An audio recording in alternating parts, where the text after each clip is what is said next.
Hello. I wanted to share with you today. I was encouraged, inspired through you can hear my dog snoring in the background. I think per usual on a lot of my videos. Anyway, I was inspired to pick up my Yoga Sutra book in the Vedic chanting class that I'm taking. She started to talk about it, and so it got me curious. She was talking about one of the limbs of yoga. So I started to read through the Yoga Sutras, and I came to Sutra 14, which practice becomes firmly grounded when well attended to for a long time, without break, and in all earnestness.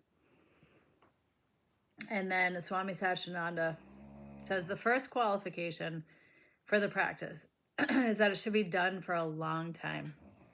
Unfortunately, we just want the result immediately.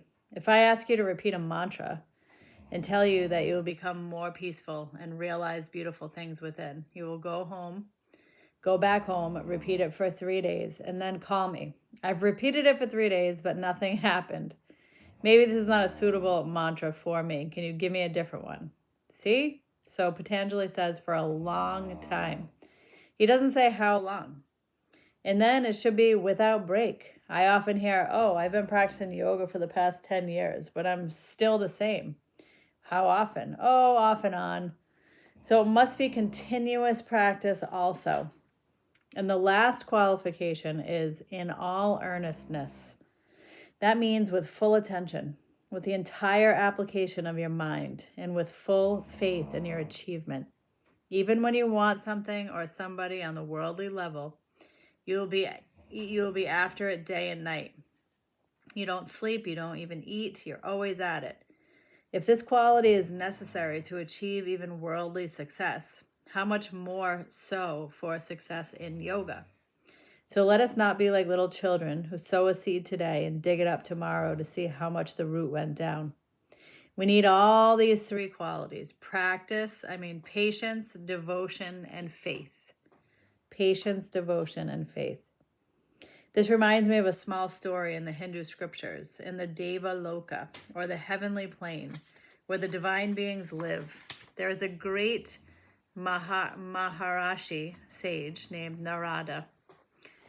Just as there are great yogis here, so there are also among the gods. So Narada travels all over and sometimes comes to earth to see how we are doing. One day he was passing through a forest and saw a yoga student who had been meditating for so long that the ants had built an anthill around his body. The yogi looked at Narada and said, "Narada, sir, where are you going?"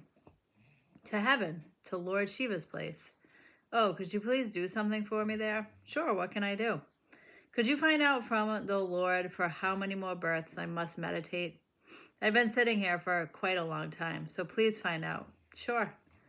Then Narada walked a few miles farther and saw another man, but this one was jumping and dancing and singing with all joy, "Hare Rama, Rama Rama, Hare Hare, Hare Krishna, Krishna Krishna, Hare Hare."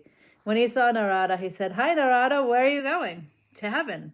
"Oh, that's great. Could you please find out for how long I have to be here like this? When will I get final liberation?" "Sure, I will."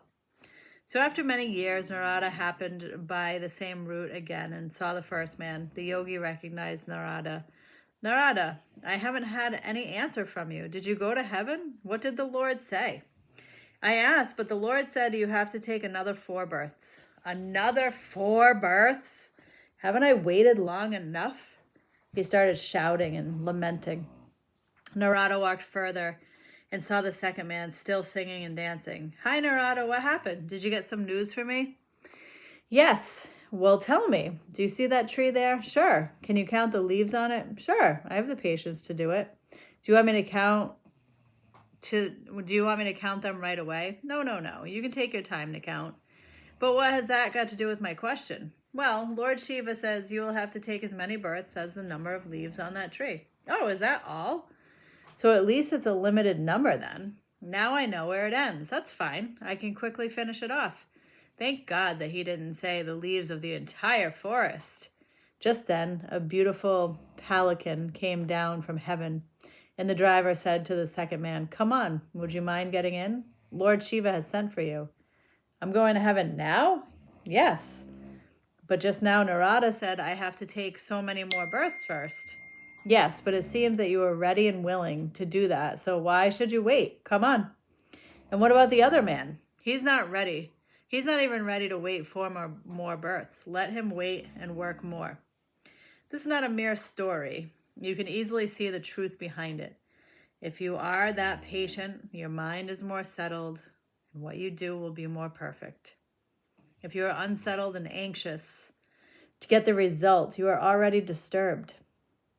Nothing done with that disturbed mind will have quality. So it is not only how long you practice, but with what patience, what earnestness, and what quality also. So I didn't read that whole thing when I came to it. I just read the sutra and the meaning. And I thought, not the meaning. I just read the sutra.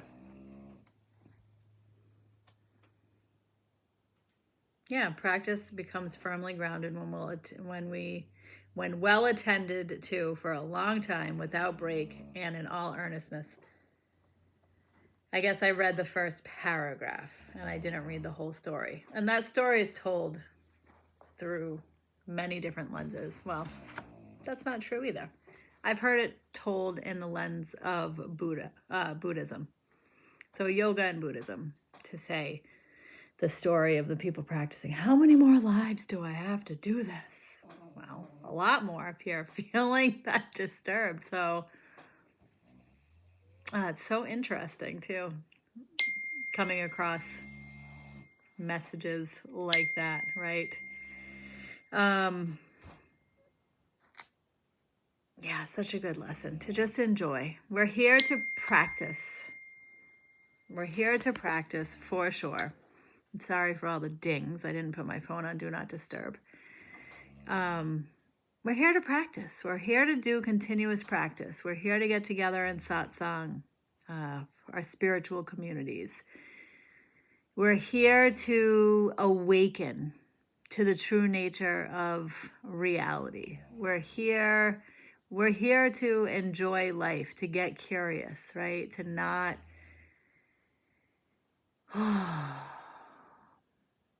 be so stressed of trying to get somewhere or do something, right? I'm going to leave that there. Of course, I'd love to hear from you, how this lands with you in my very unplanned video. So all of its imperfections, which, that comes with the territory of me. And so I'd love to hear from you. And thanks for hanging out. If you've made it this far, if you haven't subscribed to my YouTube channel, then go for it. And also, if you're watching this on YouTube and you want to join a free satsang, a free community around teachings just like this, then you can look, if you download the Mighty Networks app, and then look up the Enlightened Network. You can join for free. It's free. Tons of great community there. And it's a growing and evolving process as well. So I look forward to hearing from you in whatever way, shape, or form I do. And until next time, namaste.